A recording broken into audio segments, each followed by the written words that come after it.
Hey book nerds, welcome to my channel.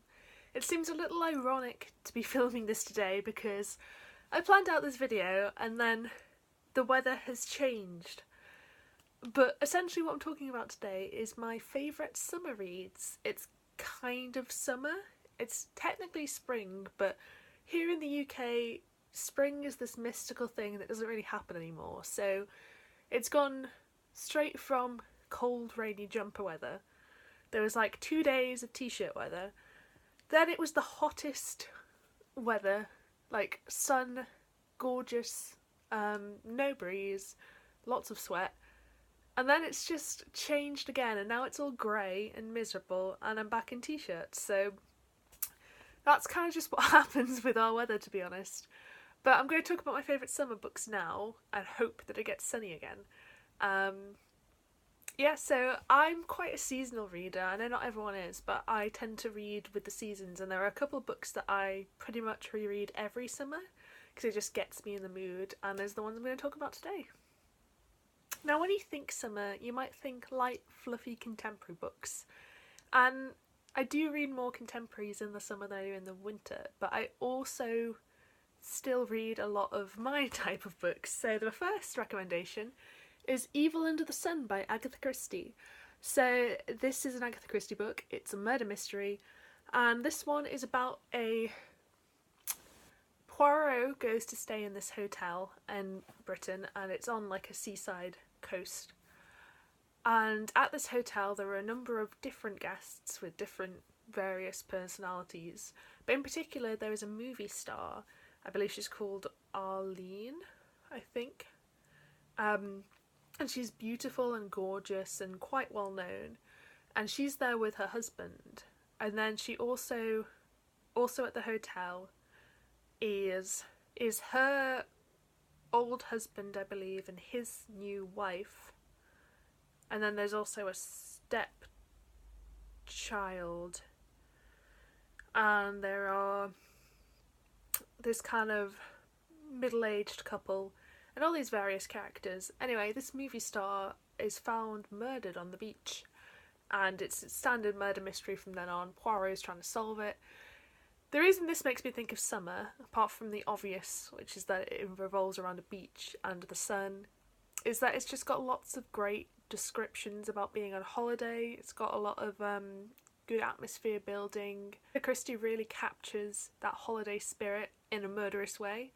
I also read it for the first time when I was on holiday, so I read that one. I read Death in the Clouds, which is set on an airplane. I read The Hollow, which involves a murder by a swimming pool.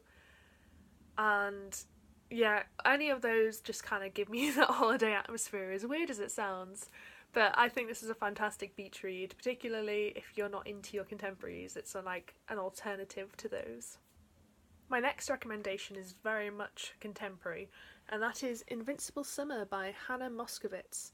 This book on the whole is very underrated. I've only ever heard one booktuber talking about it, and I don't think I ever heard what her actual opinions were of reading it. I think she only hauled it. This cover is very misleading. So if you look, it's got this kind of gorgeous bikini body, and it's just basically a person in a bikini lying on the sand, and then it says in the corner, "Some girls are addictive," and you kind of get the impression that you're going to have this kind of sexy summer contemporary story.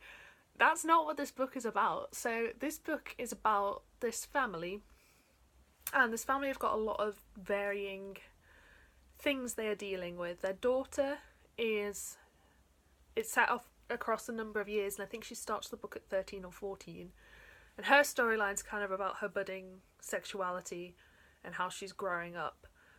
The main character is one of the sons, and he's just kind of dealing with his relationship with his brother changing. His older brother is going off to university, and is becoming more distant. His younger brother is deaf, and that's a big part of the story. And his parents are having marital problems, so there's all that going on. And then there's also this other family who they meet at the beach every year, and that's where the kind of girl aspect comes in, because there's a the oldest one is called Melissa, and she's I assume she's the one who's meant to be on the cover. She is kind of dating / sleeping with the older brother, but then there's weird sexual tension with the younger brother as well, our main character, and she's got a younger sister who's also kind of interested in the younger brother. But there's all this stuff going on, and I really loved this book. The main reason that I enjoy it so much is because it really focuses on family and it tackles the subject so well. It deals with a lot of complex occurrences, and it's really quite a gritty contemporary. It's not a feel-good beach read by any means, even though it's marketed as one, but yeah, I think it's a shame that more people don't know about this book, and I definitely recommend checking it out. Just don't be misled by the sexy cover. The next recommendation is kind of more of an author recommendation, so I'm going to talk about a couple of different books here. The first one is Diving In by Kate Cann.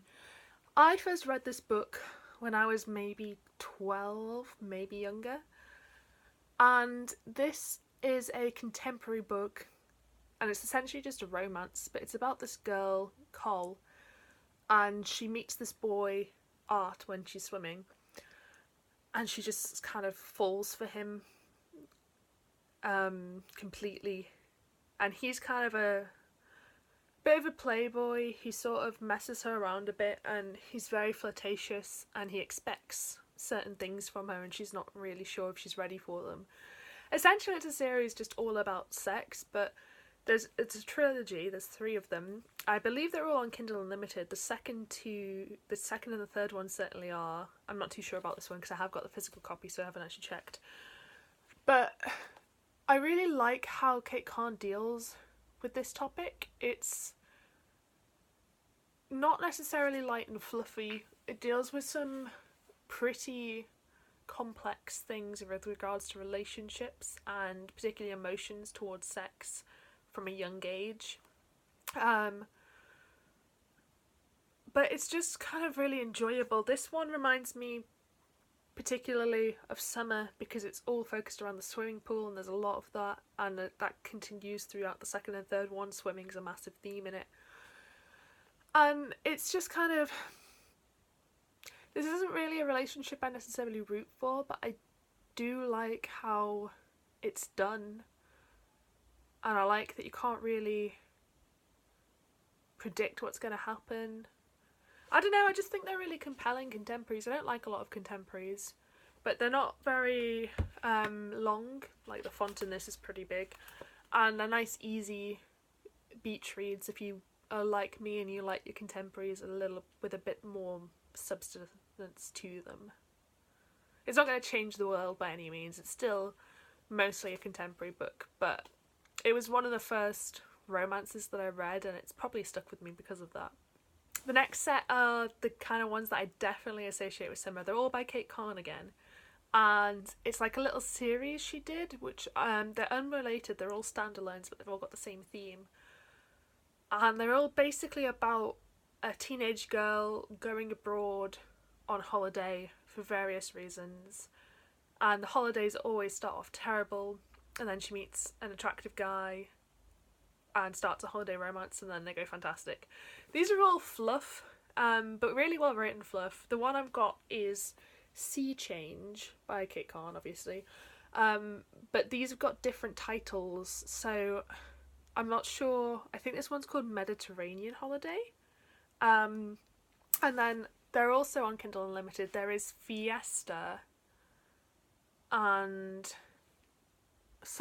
there's one about America, I can't remember what it's called, but if you search Fiesta you'll find them, or even if you search Kate Cann you'll find them. I'll link the proper titles down below anyway, I'll write them out. So this one in particular is about a girl who goes on holiday with her wealthy friend, and they go and stay in this fantastic villa, but when she's on a holiday she realises that her friend, she doesn't really know her that well, and she's kind of a grouchy person, and she's not really enjoying the holiday. There's another one, my favourite one I think is the Spanish one, which is really good, and then the American one's my least favourite. But these are all just, they really, really capture summer and that summer feeling. They have long paragraphs about food that they're eating abroad. They've got long paragraphs about being on the beach, the smell of suntan lotion, all that kind of stuff. There's lots of romantic descriptions about two characters getting it on in different holiday settings. And yeah, this is definitely the fluffiest on this list, but they're really great holiday, summer romance books, and they really do get me in the mood for summer, so I usually reread one of these in the summer as well.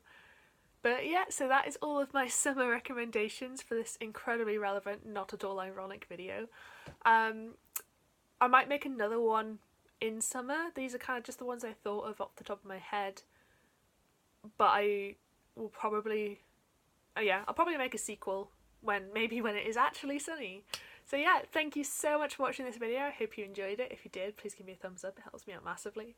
Let me know what some of your favourite summer reads are. Let me know actually if you're a seasonal reader, or if you kind of just read the same things all year round, because I think that's an interesting divide between people. I like hearing how people relate to their reading based off their emotions, if that makes sense. I hope the weather's a little bit nicer where you are, and I hope to see you next time.